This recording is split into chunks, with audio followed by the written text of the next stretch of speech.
Are two newly public Linux kernel flaws putting your desktop, server, or containers at risk? And does Debian 13.6 change anything if you already run regular updates? By the end of this roundup, you'll know what needs patching, what can wait, and why Proton 11 and Linux 7.2 are worth watching.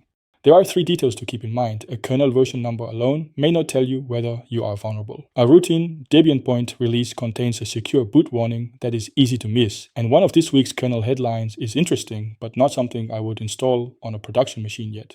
Let's start with the uncomfortable part. Two local privilege escalation vulnerabilities have public technical details, and both can turn an ordinary local account into root under the right conditions. The names are GhostLock, tracked as CVE 2026-43499, and Bad Epoll, tracked as CVE 2026-46242. GhostLock is the more widely aged problem. It sits in the kernel's real-time mutex and futex priority inheritance path. Alma Linux says the bug can be exploited by an unprivileged local user, requires no special capability, and can also be triggered from inside a container to escape to the host.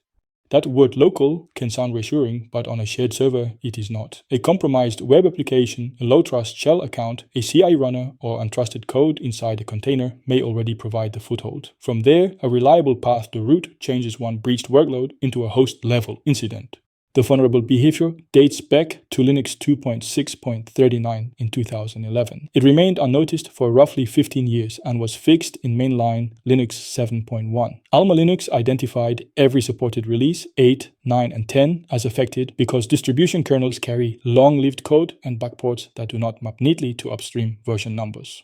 The practical answer is straightforward. Install your distribution's patched kernel and reboot into it. Alma Linux has production updates for all three supported releases and lists the fixed versions in its advisory. After rebooting, verify the running kernel with unmr. Installing a package is not enough if the vulnerable kernel is still active.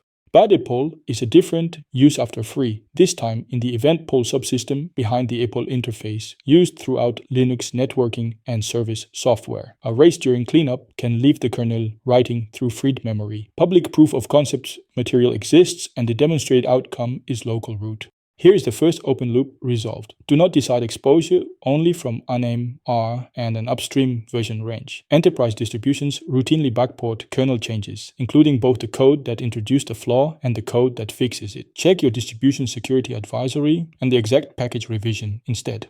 The University of Michigan advisory says there was no evidence of exploitation in the wild when it was published, but technical details and proof of concept code were already circulating. There is no clean switch that disables Epoll without breaking normal workloads. The durable fix is an updated kernel, followed by a reboot or a validated live patch where your vendor supports one. For a single-user desktop with no untrusted local code, the immediate risk is lower than on shared hosting or a multi-tenant container platform. It is not zero. Prioritize internet-facing servers, build runners, shared systems, and container hosts, then work through desktops and personal devices as vendor updates become available. Debian 13.6 arrived on July 11th as the sixth point release of Debian 13 Trixie. This is not Debian 14 and it is not a disruptive feature upgrade. It refreshes installation media and rolls already published security corrections and important bug fixes into the stable release. If your Debian 13 system already installs normal security and stable updates, you may have very little left to download. You do not need to replace existing installation media or reinstall. Update through your regular mirror and new installations can use the refreshed 13.6 images once they are available. The easy-to-miss part concerns Secure Boot. Debian warns that the 2013 UEFI Secure Boot Certificate authority used on many PCs has expired. Future shim-signed updates could leave some systems unable to boot with Secure Boot enabled if the firmware trust databases are not brought forward. Debian's response is an update to FWPD 2.0.20, which can deliver updates for the Secure Boot Certificate Authority, Key Exchange Key, and Revocation database. The action is not to disable Secure Boot blindly. Apply the firmware and trust database updates supplied by your system manufacturer, then keep Debian current. There is also a less dramatic but operationally important change. Debian reverted its packaged GeoIP database to data from around December 2019 because the newer GeoLite licensing is not compatible with Debian's free software guidelines. Applications relying on that package may now make decisions using stale allocation data. If GeoIP accuracy matters for logging, localization, access policy, or analytics, obtain a current database under an appropriate license and configure the application to use it. That resolves the second open loop Debian 13.6 matters even on an updated system because the release notes contain operational guidance that package counts alone do not show. Now for a more pleasant compatibility story. Proton 11.2.1 is the new stable generation of Valve's Windows game compatibility layer for SteamOS and Linux. It is rebased on Wine 11.0 and updates the surrounding DXVK, VKD3D, Wine Mono, and controller support components. A Proton update is not useful because the version number is larger. It matters when launchers stop blocking games, controllers behave consistently, video playback works, and desktop integration stops getting in the way. Recent EA desktop changes had made many EA games unplayable, while several titles still had crashes, focus problems, or rendering failures.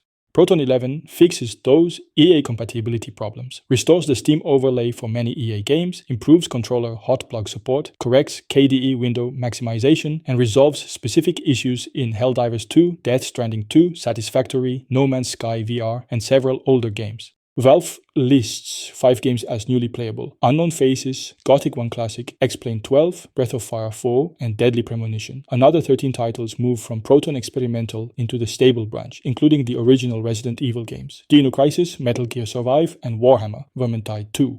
For most Steam users, let the client manage the stable Proton update. Keep per-game overrides only where you need them, because an old forced compatibility version can prevent a title from receiving the new fixes. Anti-cheat remains a separate limitation when a game developer has not enabled Linux support. Linux 7.2 RC3 was released on July 12th. Linus Torvalds described the cycle as normal, with roughly half of the changes in drivers and nothing particularly scary or strange. That is reassuring for development, but the RC label still means release candidate. Some AMD and NVIDIA multi-GPU systems could expose more than one device to user space as the boot display because the kernel's VGA fallback logic selected the wrong candidate. The fix now prefers the graphics device actually backing the frame buffer, which should make primary display detection less confusing and more reliable. The Realtek RTL8723BS staging driver also received bounce checking fixes for attacker-controlled wireless frames. Without proper header and payload validation, a malicious access point could trigger out-of-bounds reads or writes. The fixes are in 7.2 RC3 and are planned for backporting to supported stable kernels.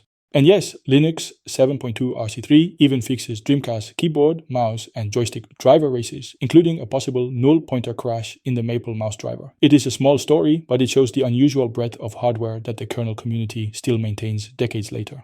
This resolves the final open loop. I would not put 7.2 RC3 on a production server or a daily driver workstation simply to get these fixes. Test it if you contribute to kernel validation. Otherwise, take the relevant fixes when they arrive through your distribution's supported stable kernel. System76 also rolled out its frosted glass styling for the Cosmic desktop. It gives panels and surfaces a translucent, modern appearance, while Cosmic continues to mature as a Rust-based desktop environment. The visual change is available to Pop OS users and should spread more broadly with a future formal Cosmic release.